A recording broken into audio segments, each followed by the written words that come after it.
beloveds. Can we talk about food and nourishment today? It's a big topic for many of us, and I want you to know it's a topic that I deeply, deeply understand.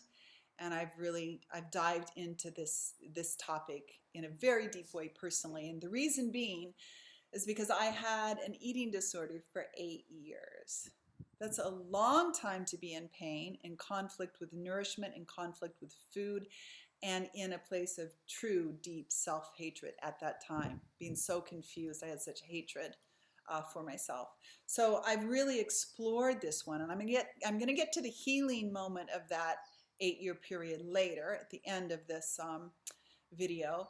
But right now, let's look at childhood adversity in food, childhood adversity and nourishment, right? We're going to start from the place of love. So when we arrived here, we really, really needed a safe space in which to arrive, a space where we were protected, a space where we felt safe, and a space where we could receive love and nourishment. Well, for many of us, it didn't go down that way. It just is what it is.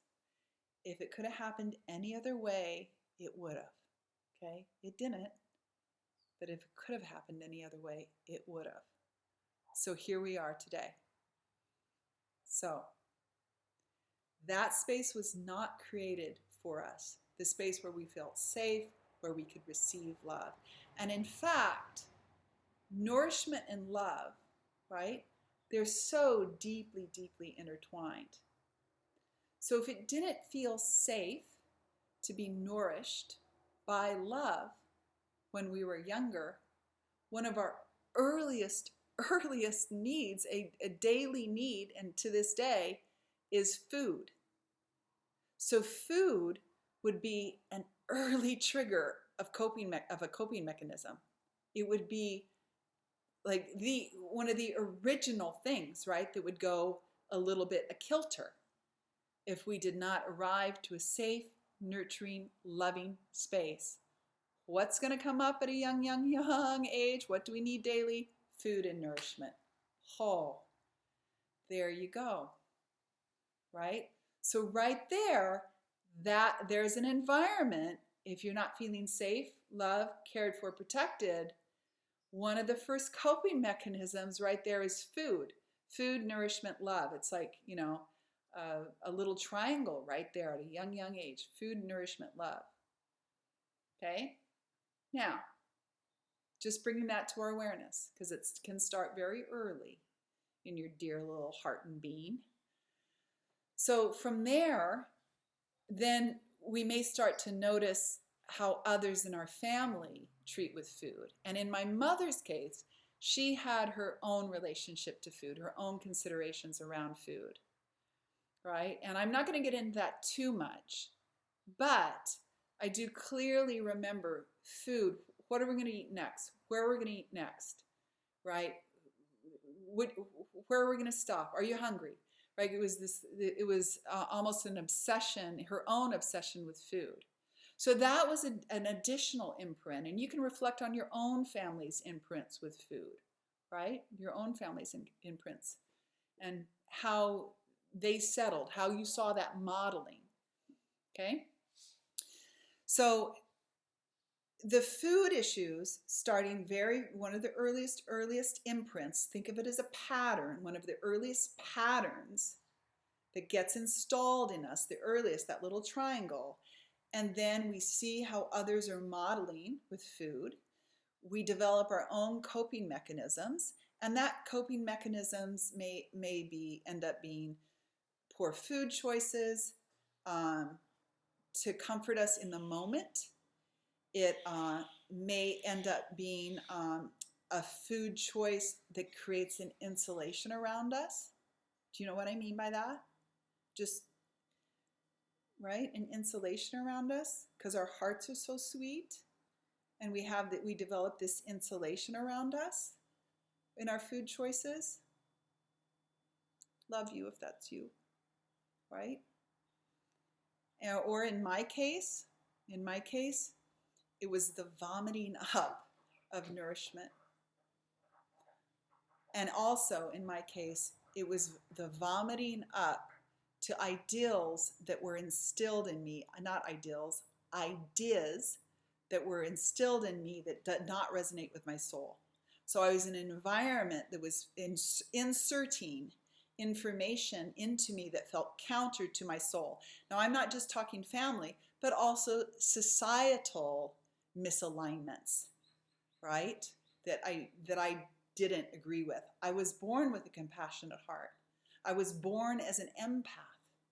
This was very much a part of me, and it is what truly has saved me on my journey. That empathy, right, has allowed me to go on this healing journey with each of you, and now to reach my hands out to you. It saves us in the long run. It may be hard in the moment, but it saves us in the long run, right? And also, in my case specifically, and I know some of you will be able to relate to this, here's an additional layer. I grew up around many, many, many animals because I grew up on a ranch. And it was a meat-heavy diet, as you can imagine. Lots and lots and lots and lots of meat. Well, guess what? The little animals are what saved my heart when I was growing up. The little animals were my best friends. I was out there with them all the time, just loving them up, and we had such a trusting relationship. And then, it turns around and you eat them.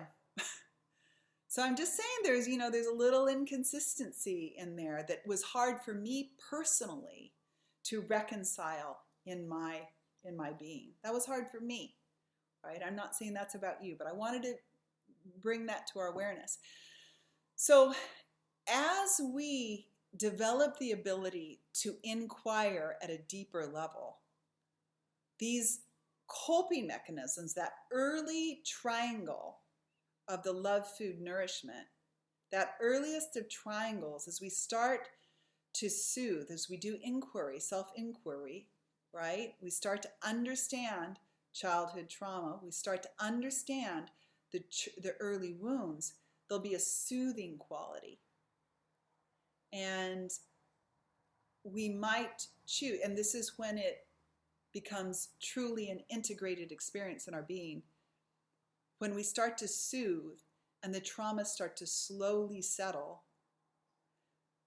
and we develop self-respect, deep, abiding self-respect, not egoic. I'm talking from, going to the place of meditation, or your aha moments, or your insights, or the glimmers you have of your greater nature, consciousness, your space of unconditional love that we all share. As we start to access this part of us that the traumas are pushing us to, then we develop a true, abiding self-respect.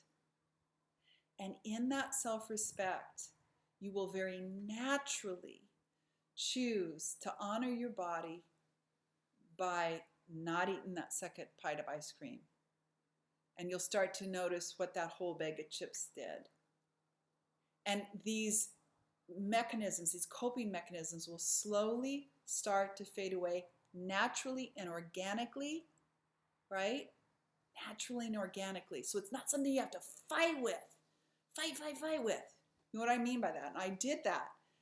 8 years, I was constantly fighting with food. I was obsessed with food. I was obsessed with food and obsessed with throwing it up, right? Now, I'm going to tell you my personal healing story about the eating disorder, because it has to do with this space of consciousness, our greater nature, okay? So here it is. After 8 years, my body was not in good shape.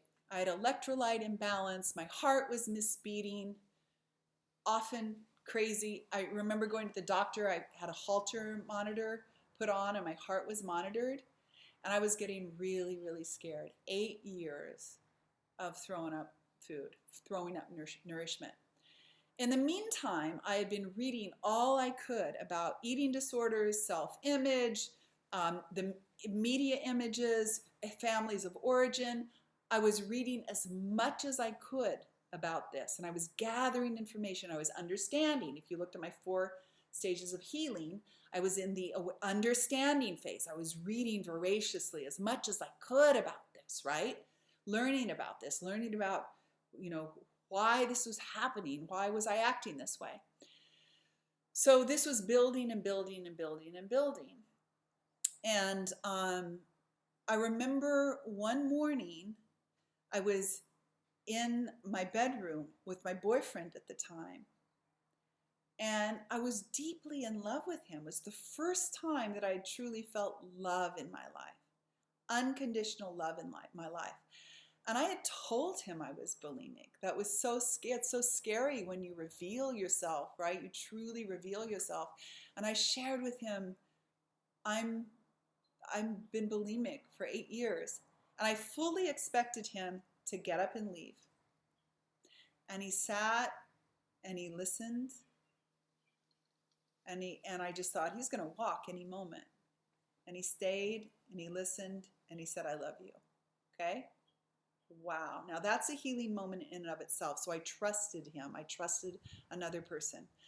So I'm waking up in the morning and my boyfriend's still asleep and the light was shining through a window. It was a high ceilinged upper level apartment in an old building, and it had a beautiful, beautiful, you know, those older windows that are so big. And the light was shining in on his skin. And I was noticing how lovely the light was shining on his back. And I had this deep, abiding feeling of love, incredible love, love I had never experienced in my entire life, not even close. And all of a sudden, I recognized that the love I was experiencing was coming from my heart outward. He had unpopped this flow of love inside of me that was actually coming from the inside out and not from the outside in. And I recognized, oh my gosh, I have all this love inside of me, and he's simply turning on the spigot to all this love. It was the most amazing experience and truth. From that day on, I never threw up again.